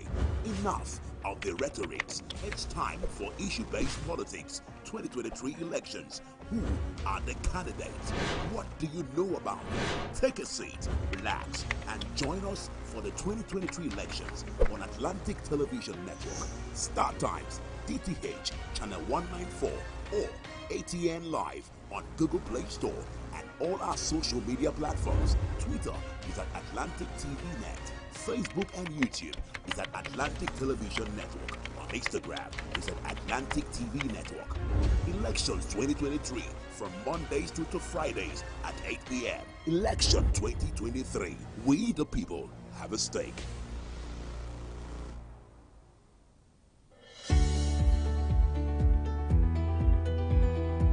People into the country illegally. That is amazing. Honourable human trafficker. Honourable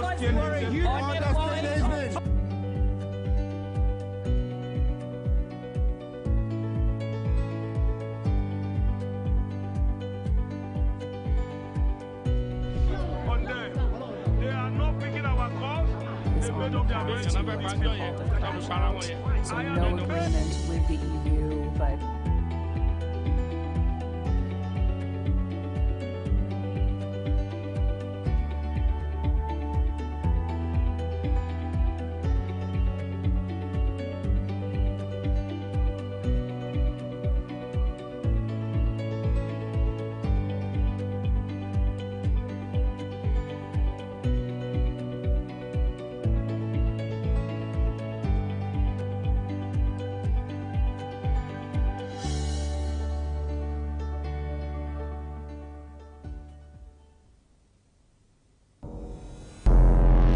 Every day, our lives are changed by history. We are one people, all of us. Leaders, politics. Nobody's ambition is what the blood. I have fought very firmly. Natural occurrence, war, and the world economy. I belong to everybody, and I belong to nobody. ATN covers it all on ATN Politics today.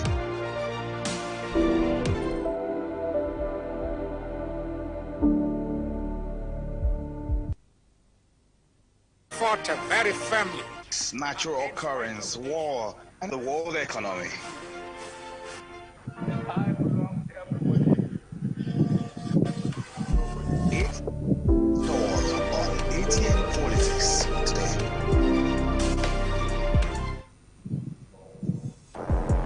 Every day, our lives are changed by history. We are one people, all of us. Leaders, politics. Nobody's ambition is what the blood. I have fought very firmly. Natural occurrence, war, and the world economy.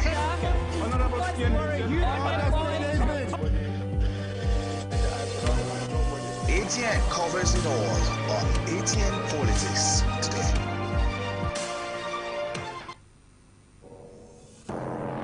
Every day, our lives are changed by history. We are one people, all of us. Leaders, politics. Nobody's ambition is what's the blood. I have fought a very family.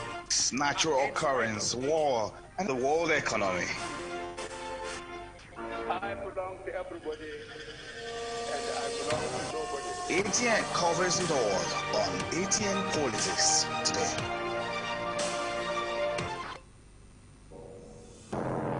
Every day, our lives are changed by history.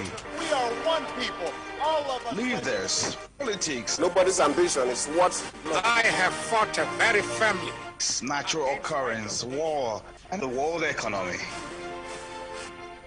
I belong to everybody, and I belong to nobody. ATN covers it all on ATN Politics today.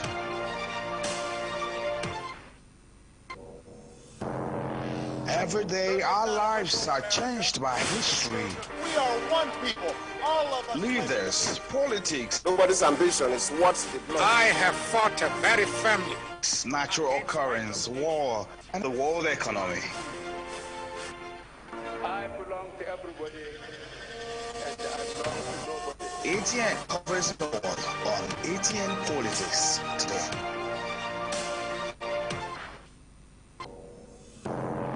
Every day, our lives are changed by history. We are one people, all of us. Leaders, politics. Nobody's ambition is what's the blood. I have fought a very family. Natural occurrence, war, and the world economy.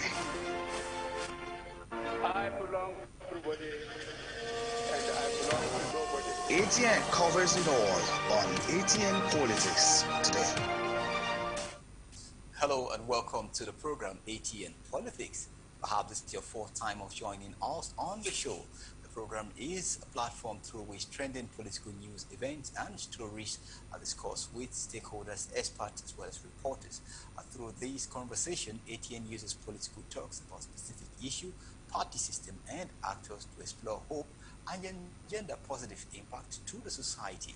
The conversation is insightful and is targeted at improving political debates that will ultimately make the society a better place. On our program today, these are the issues that we'll be considering. State of the nation. PDP senators, Rep. Caucus members meet to harmonize impeachment move against President Muhammadu Buhari. Second on the lineup, we're still on State of the nation. No government has touched lives of ordinary citizens like that of APC, says Wase. Moving on, third on the lineup for today, 2023 presidency, Atiku and Okowa presidential ticket, a threat to APC, says Olisa Ifejika. Last on our lineup, Mohamed Abacha sues INEC, PDP over ownership ticket. These are the issues that we'll be looking at today. And joining me to look at this issue today is Mr. Haruna Salami. Mr. Haruna Salami is a political analyst. He'll be joining me via our visual platform.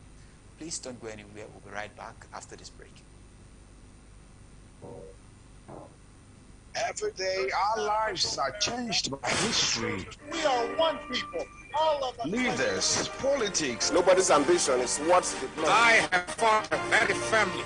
Natural occurrence, war, and the world economy. I belong to everybody, and I belong to nobody. ATN covers it all on ATN Politics today.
every day our lives are changed by history.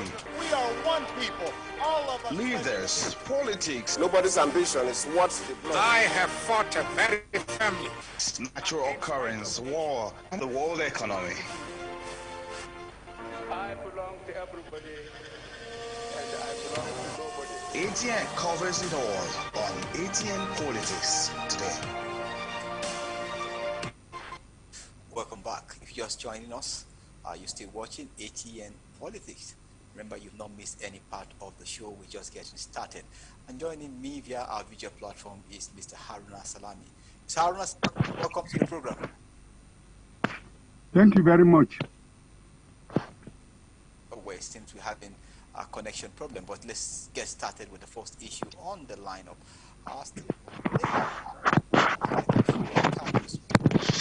Harmonize against President Muhammad Buhari in what appears to be a step further on the move to impeach President Muhammad Buhari over endless attacks by terrorists.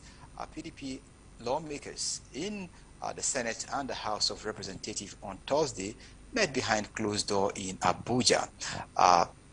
The briefing reporters after the meeting at the National Assembly, the Senate Minority Caucus leader, Philip Haduda, stressed that the meeting afforded them to explain the scenario that played out in the Red Chamber on Wednesday with regards to their walkout. Haduda said, in a bicameral legislature, as it is in Nigeria, there was a need for both chambers to be on the same page for impeaching a president to work. Hence, the minority caucus in the lower chamber was called for a proper briefing. He said the opposition senators were not alone, disclosing that a good number of the ruling All Progressive Congress senators agreed with them and promised to be bipartisan on the issue. He said, we now invited the PDP caucus in the House of Representatives so that we can brief them on the happenings so that they can understand what happened yesterday. We are calling on the leadership of the House of Representatives so that we can hear from them as well. That was Haduda speaking. Reacting to the information, the minority leader of the House of Representatives, Ndidi Olumelu, noted that the same feeling took place on the floor of the Green Chamber, adding that he personally drew the attention of members to the unsafe capital city, that is Abuja. While acknowledging the protest in the Senate, Olumelu maintained that they would concur with the position of the Senate in removing President Muhammadu Buhari from office. The All Progressive Congress have berated the opposition lawmakers' move to impeach President Muhammadu Buhari. The Jigawa State APC chairman Aminu Ahmed Gumel described the move as unhealthy and nefarious to democracy. He said, what is needed now from senators and all Nigerians is for unity, to also join hands to fight and push out the nefarious terrorists and their sponsors who unleash their terror on the country. He went ahead to say it is a shame for the opposition senators who walk out from the Senate chamber instead of them to stay and give their contribution on the best way to tackle insecurity and the situation that the country is facing. They decided to walk out of this chamber. Well, this is what actually played out yesterday at the National Assembly, where the minority caucus, both that of the Senate and the House of Representatives, met. Let's find out if Mr. Salami has actually joined us via our video platform. Hello, Mr. Salami. Okay, well, it seems he has not, we've not been able to get him hooked up on the issue. Well, day before, on Wednesday, there was a walkout by senators from the chamber, because after the plenary, before while the plenary was going on, the Senate actually began the day with an executive session. And that executive session, in the executive session, they discussed to also issue a notice of impeachment to the president. But of course, that notice, the Senate president placed down, and that actually propelled the minority leader of the House, in person of Duda, to raise the motion. And, you know, as he tries to raise the motion, the Senate president shot him down. And that actually led to members walking out of the chamber on Wednesday. And yesterday, which was Thursday, the Senate thus decided to invite the House of Representatives to bring them to speed on what actually played out, why they decided to walk out of the chamber, how the Senate president, perhaps some of Progressive Congress member of the Senate are playing down the issue. They feel that, of course, the country is no longer safe, and hence the president needs to be given a notice so that he can sit up and actually face the issues for which he was elected president. Of course, they briefed themselves, they intimated the House of Representative member, and of course the members also told them that, of course, they also reacted to the development, but of course their own reaction was quite different from that of the Senate. Well, let's find out if Mr. Salami has joined. Hello, Mr. Salami. Good afternoon. I'm here. Yeah. I think, well, we're trying to look at the harmonization of the impeachment move between the House of Representatives and the Senate, that what actually took place yesterday. What's your take on that meeting that actually took place between the Senate and the House of Representatives? The meeting between the PDP caucus of the Senate and the PDP caucus of the House of Representatives yesterday at the National Assembly is to show to the whole world, and especially the presidency, that was saying the impeachment threat was a laughable affair, is to show them that it is not a joke, that they have the muscle, they have the capacity to do what they are talking about. It will be recorded that some of the senators who are of the even APC party are in support of this, because when they had the executive meeting, they were all agreed that they should come out and tell the world what is happening. But the Senate President Ahmed Lawan, in his usual way of trying to protect the president, did not even mention it in the plenary. So the PDP caucus, the minority caucus, which includes PDP, YPP, and all other parties that have a member in the House of Reps or Senate, met the day before yesterday. But the one of yesterday was exclusively a PDP affair, to harmonize their position with that of the Senate position and that of the House of Reps. And it is to show you that they mean business. The report from the presidency that the threat of impeachment is a laughable issue has been proved that it is not a joke. That is what the harmonization means, by the two chambers coming together to harmonize their position. It shows that they mean business. Well, they mean business, but don't you think they're giving us 6 or 8 weeks time for which they will take this action? Within this duration of period, what do you think will happen? Because two things are likely to happen. It's either they will be talked into, discarding the move, or they would also propel themselves to ensure that they get more people on their side. But what do you think will happen between now and the resumption? Because of course they will not do that while they are on recess. They will have to come back from recess before they go ahead with that process. But do you think within this recess period they will be able to galvanize more support for themselves, or the move will just die naturally?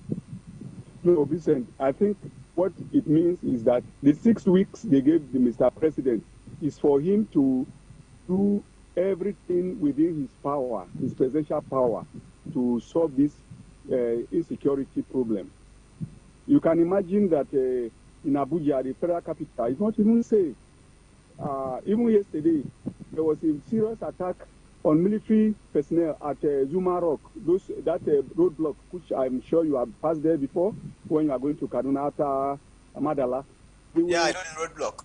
And then there was pandemonium. They blocked the road that is going to Kaduna, and they blocked those who are coming from Kaduna into Abuja for a long time yesterday. That is Thursday. So the 6 weeks is for the president to use every power he has constitutionally to show Nigerians that, yes, the insecurity has reduced. Otherwise, if they resume on September 20th, the possibility that they will even get more support is high. Because as they go to their villages, some of them, they are even praying that they should come back. In my interaction with some senators, one told me specifically that if they are able to come back, that it is even a probability now that some of them may not even, they are fearing that some of them may lose their life as they travel for this normal annual research. So it's a very serious business. And the information available to us is that in their closed session, which they call executive session, almost everybody out of the 109 senators, only about 10 were not in support of serving Mr. President the impeachment notice. But as you know very well, Vincent, the impeachment notice is just one leg of the procedure. To impeach a president of the Federal Republic of Nigeria is a Herculean task. After giving the impeachment notice, the Chief Justice of Nigeria has to constitute a committee to investigate the allegations, in this case, allegation of inability to solve security problem, because according to Aduda, the first duty of any government is to protect life and property, which this government can no longer do. You understand? So if they want to constitute a panel, it is the Chief Justice of Nigeria who will constitute that panel. And that panel will bring the report back to him before he can forward to the National Assembly to continue the proceeding. It's a long process. I think, but if Mr. President swings into action and everybody sees that, yes, he's working hard and insecurity is reducing, and the attack on military personnel in particular, the soldiers are not happy. If you see the murder in Buhari and all the stories we are hearing, and the kidnap of 13 soldiers, initially they said nobody was killed. They said 3 people were wounded. So all these stories, they cannot last, because today everybody has access to information. As you are lying, you are being proved wrong. So I think the 6 weeks is for Mr. President to display capability and ability to solve this problem. Failing which, they will now issue the impeachment note when they come. But that is if the Chief Justice of Nigeria, who is also appointed by the President and confirmed by the Senate, will even constitute a committee. It's a long process. It's not an easy thing. Some people are saying it is even too late because we have just how many months in the tenure of this administration. Fine. You try to talk about the procedure. Of course, the Chief Justice will have to set up a committee. But of course, before the Chief Justice of the Federation sets up a committee, the impeachment the motion has to scale through at the National Assembly. And of course, the APC has the overwhelming majority. Don't you think that the overwhelming majority of the APC would affect the outcome of this move? No, it is no longer a party thing. It is bipartisan now. Are you telling me that the APC people are not insecure? Are they living in another planet? Are you telling the threat that they will even kidnap Mr. President himself and El Rufai of Kaduna State and some senators? Does it have party label? See, at the Senate and the House of Reps, it has passed level of party now. I told you earlier that in the Senate of 109 members, only about 10 were not in support in their closed session. But when they come out, they will now pretend that they are still with Mr. President. But if the chips are down and they are going to move the motion on the floor of the Senate, it will scale through, except during this long vacation, the presidency is able to reach out to some of them who are ready to maybe to be lobbied, whatever that means. And then, but I don't think the security of Nigeria is something for anybody to toy with. They have assured that they can easily have the majority. It is not a partisan politics something. If you see the video of those who are chanting Buhari must go at the lobby of the National Assembly, it includes some APC senators. Wow, that's serious. It's very serious. But of course, you're saying about 10 senators are still standing with the president. Do you by chance have the preview to those who are still standing with the president and those who are against it? Yeah, the truth of the matter is that we may not have their real number, but you can be sure that Ahmed Lawan, who even refused to disclose what they discussed in the closed session to the plenary for the consumption of Nigerian public, he has said from day one, because it is the way he emerged to become Senate president. There is no way he will abandon the president. And you know, those who are holding principal positions in the Senate, like the Senate president, the deputy Senate president, the leader of the Senate, the deputy Senate leader, and all those we call principal officers, you know, they are already benefiting from the system. Their package is different from that of ordinary members. So altogether, they may not be up to 10, or they'll be about that 10. We may not mention names here, but they are the principal officers who are enjoying the privileges of their offices. Well, thank you for that update. Let's move on to the next issue on the lineup. State of the nation. No government has touched lives of ordinary citizens like that of APC, says Wase. The Deputy Speaker of the House of Representatives, Idris Wase, has said no government has touched the lives of ordinary citizens like that of the All Progressive Congress. Wase disclosed this when he received a delegation from the Tinubu support group to the National Assembly in Abuja. The group was on a courtesy call to the Deputy Speaker to solicit support for Bola Tinubu's presidential candidacy in the forthcoming election. An excerpt of his address to the group reads, he said, the House of Representatives, particularly members of the All Progressive Congress, shall collaborate with every organization to ensure victory for Tinubu Shetima's ticket. We have good product to sell. This is somebody that had turned around the economy of Lagos within a short time and has built people across the country, irrespective of religion and religion. I keep repeating it. There is no candidate in any political party that can match the quality and candidature of Tinubu. But you won't go to sleep. We won't go to sleep because we are politicians. We believe in vote count, and that is why we should go out to canvass for votes from all Nigerians. I want to assure you that by the grace of God, the APC will come with a very large number, overwhelming in terms of support. We will also win majority of the seats of the National Assembly, not as majority in terms of 1, 2, 3, but an overwhelming majority because members have done so much. No government has touched the lives of ordinary citizens of Nigeria who have nothing to do. Graduates, the old, the young, in terms of various palliatives they have been given, like the government of APC has done.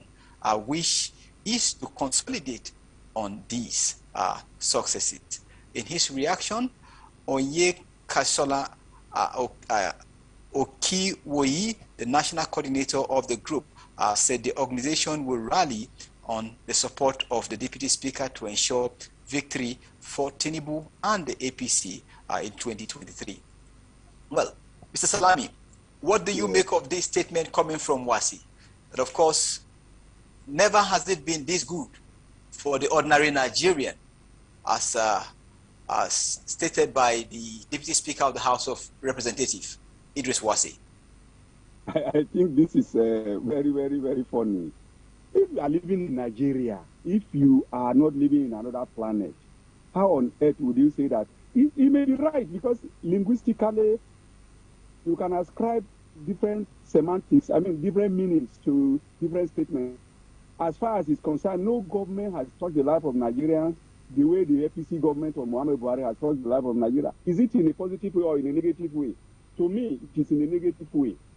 Negative way in the sense that no government from colonial time to military to this civilian government has ever witnessed the killing of Nigerians on a daily basis and was not able to do anything like this government. Is it? Look at your headlines. 30-something killed in Kaduna, 20 killed in southern Kaduna, this is killed in Abuja, so every day.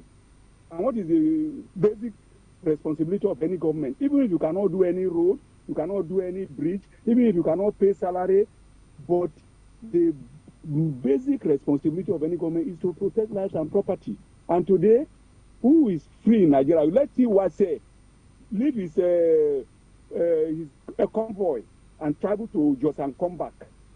If he come back successfully, then he can say this is the best government. Let him not go with all those hillocks, all those big vehicles. Let him just go and carry only himself and his wife and drive to Jos and come back. Where he comes from. See, because you are in politics, you don't say the truth. Okay, what do you expect him to even say? To say this our government is the worst? He's part of the government now. The government has three arms. We have the executive headed by Muhammad Buhari. We have the legislature headed by the Senate President and the Speaker of the House of Reps. And as the Deputy Speaker, he's a principal officer of the legislative arm of the government. And then we have the judiciary. So you expect somebody to say my government is the worst? He's a part of the government. But go and ask every average Nigerian, even in Abuja. In other countries that we hear of, Afghanistan, Syria, all those places, even when the Taliban are 100 kilometers to the capital, people are already shivering. But today, the terrorists are already inside Abuja. They are not 100 kilometers, like 100 and something, like if they are in Lokoja or they are in Abuja, in Kaduna, or they are about so many 100 kilometers radius of Abuja. We should still be shivering. But today, they have released many of them, almost 600 of them from Kuje prison, who have been fighting before, and they are already within Abuja. The next thing is to give them gun and they start, and you are talking is the best government. In what sense? They are a criteria for measuring the achievement of government. Is it because our children have been at home for the past 6 months that we say is the best? Yeah, it's the best government in education that has kept students at home longer than any government. Yes, the government of Buhari has said that all the schools in Abuja, whether they finish their exam or not, should close 3 days ago. Some of us are parents now. Are we not seeing this thing? But do you know one thing? Like Wase, I can assure you that none of his children is schooling in Nigeria. Because even if they are schooling in Nigeria, if they are even in private schools, the FCT minister, Mohammed Bello, said all schools should close, including private ones, that they can no longer guarantee. This government has already failed. They have said it themselves. Okay? So for Wase to say that, I don't expect him to say our government has failed, Tinubu will not win. Nobody will say like that. He's a politician. But hold on, Mr. Salami. Are you trying to say that the programs, the social intervention programs of this government, such as the End Power, such as the school feeding program, such as the trader money, they are not successful projects? See, what I'm telling you is that in terms of government priority, safety of life and property is number one. You understand?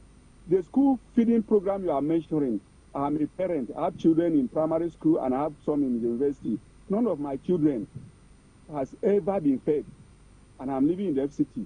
Even if they will feed children, will it not start from the FCT? I have children that are in government school in Kubwa, Abuja, model primary school, nursery primary school.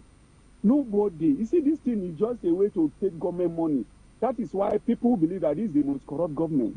I'm sorry to say this, but I'm still in my mind.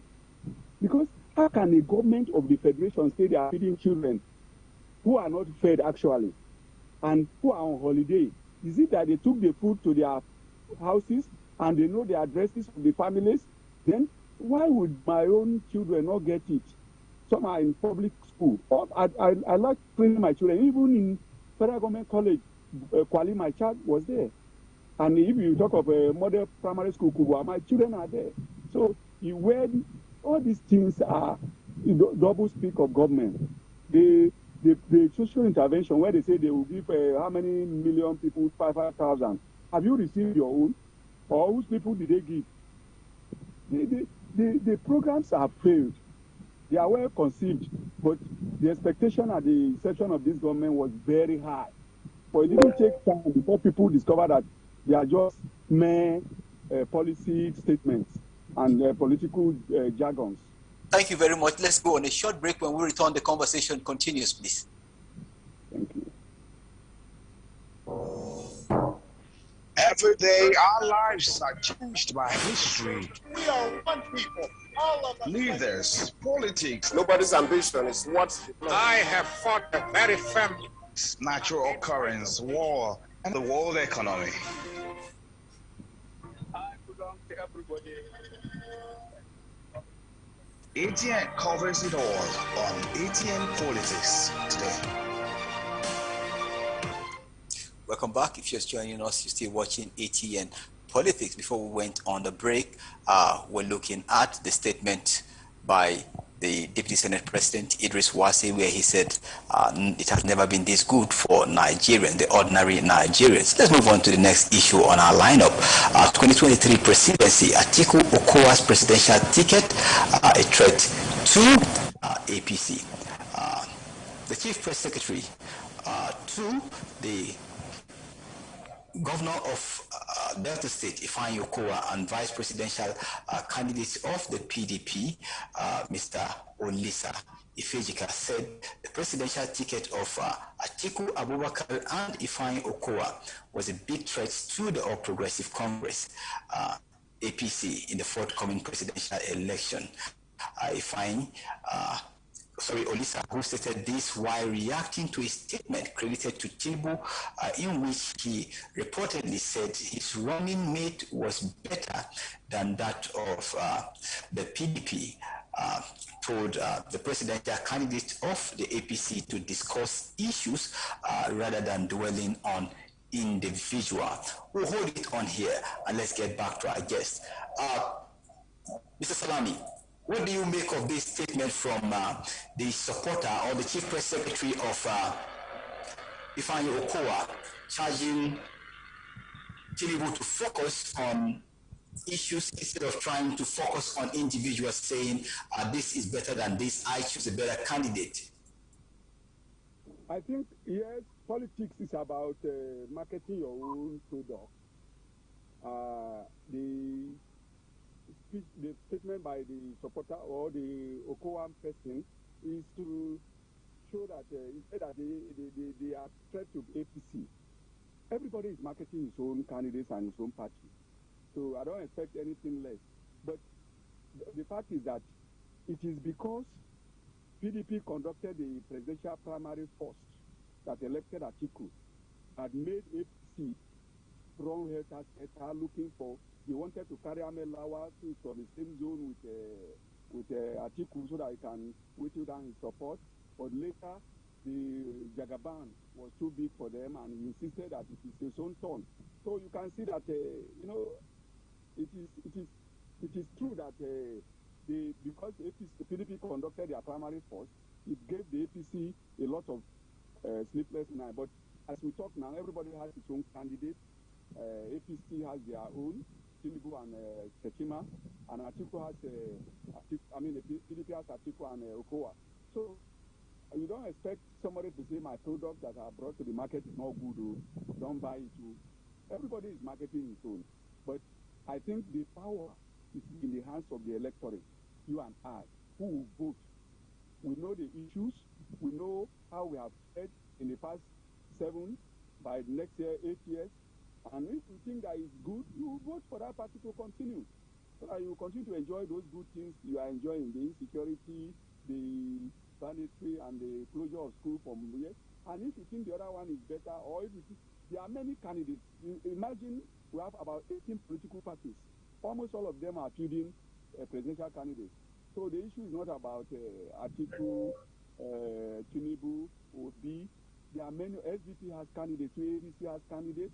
All these people are good in their own right.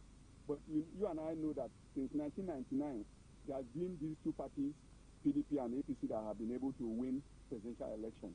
So everybody is busy marketing his own candidate, and I think it is wise to say your own is good. Let the other person also say it's good, but the determining factor in the electorate who will say, okay, from all indications, because at the receiving end, if what is happening is good for you, vote for that party. There shouldn't be even insults, there shouldn't be foul language. Everybody should just concentrate. I agree that we should concentrate on issues. Say, I will do this. I know even if they promise those things, they will never do it. If you remember the promises of 2015, you can now go back and compare with the achievement since 2015 and see if it is good, then you continue with it. Mr. Salami, I was actually trying to get to the point because, of course, yes, it is good to dwell on issues. He's asking him to dwell on issues, but we've seen where people have actually dwelled on issues, and at the end of the day, nothing was forthcoming. We see, just as you earlier on said, security is now a problem. But of course, security was one of the issues that the government of President Muhammadu Buhari actually rode on to, achieve his presidency. How can we begin to dwell on issues and ensure, as the electorate will ensure that these people don't just dwell on issues, but at the end of the day, they follow up with the things they say. We hold them accountable. Yes, I agree with you. We should dwell on issues, but if the issue somebody rode onto power, for example, I'm very, very, very conversant with some of the issues that Buhari used to win elections. Corruption.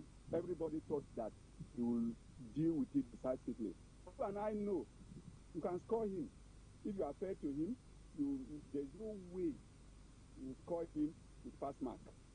Look at the Accountant General of the Federation, somebody who should have retired about 2-3 years ago, but the president says stay on to be stealing.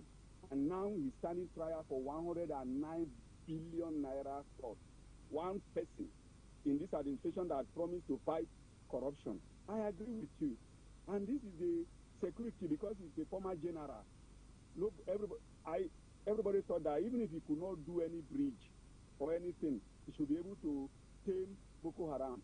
But that time, Boko Haram was only within Borno and Yobe and part of Adamawa. But today, the whole country has bandits, and they are not even fighting them. They will keep them in prison and just make arrange for the prisoners to be set free. To say that, we're not there, we're just looking the other way. See, these issues and the personality will make you to form your opinion on who to vote for in the next election or whose party to vote for. If somebody say I'll fight corruption and he has spent 8 years and he has fought corruption and to you he has done well, vote him now. If somebody say I will do this and I will do this and you look at what he did in the past, forget about what he said he will do in the future. Look at what he has already done or what his party has already done. Because the basic thing in politics is that the party is based on manifesto. The party has a timeline and program that they will execute within a set period. And that is what we call manifesto. So if APC say they will fight corruption, they will fight insecurity, they will make life better, and they will bring power in 6 months. Everywhere we will have 24-hour power. Look at your house now, the power is already there. So vote for them. That is the issue. It's not something to quarrel about. At least we are matured. We are allowed to February 2023, and you want to cast your vote, look back and see, okay, PDP has been in power for 16 years. Look, what did they do? APC has been in power for 8 years. What did they do? Obi wants to come. What did they do in Anambra? What did this one do? When you look at all these things holistically, then you cast your vote. And remember that vote you cast will be your power for the next 4 years. Even if they start cutting your neck, you can no longer stop them because you have surrendered your right to them through your vote. So it is very serious. You can imagine why every youth wants to get PVC now. People are appealing to INEC to extend the date of registration so that it will not end on this Sunday. People are pleading, civil society organizations, some even protested peacefully to INEC headquarters in Abuja today to call on INEC to extend the date of voter registration, continuous voter registration, CRV. So the issues are very critical, and I don't think we can continue the way we are. But as for PDP, APC, LPC, LDP, those ones are all political parties. Anyone that you think will help you in the next 4 years, cast your vote. Well, thank you for that submission. Let's move on to the last issue on our lineup for today. Kano State, Mohamed Abacha sues INEC, PDP over governorship ticket. The Kano State People's Democratic Party factional governorship candidate Mohamed Sani Abacha has dragged INEC at the Independent National Electoral Commission, and INEC recognized governorship candidates of the PDP, that is Sadiq Aminuwali, and the PDP, as well as the PDP chairman of Kano State, Shehu Sagagi, to a federal high court in Kano. In the originating sermon of Mohamed Sani Abacha, he's asking the court to validate his primaries, the primary election that produced him as the governorship candidate of the PDP, which the INEC also supervised and declare him the rightful candidate. Mr. Abacha is relying on Section 85 of to ask the court to declare him the candidate. Mr. Salami, this is a very interesting case whereby the PDP, the INEC actually supervised a particular primaries, and INEC has said it will hold the report of its state offices. But at the end of the day, in Kano, the case is different. And of course, Abacha has decided to go to court. What do you make of this development with respect to INEC and how it will affect the fortune of the PDP? Because the PDP is actually divided now in Kano. And of course, Abacha is a big name. Honestly, it will affect PDP negatively. Because you know that the house divided against itself cannot stand. What you need in politics to win elections is unity. You need unity, that you will be one united party. So if this one is saying I'm the winner of the primary, and the other one is and they are in court using consulting, consolidating, and visiting people and seeking for support, you know, by the time you resolve your problem and put it behind you, the opponent would have gone very far. So I think the earlier the PDP resolves that problem and puts behind them, the better.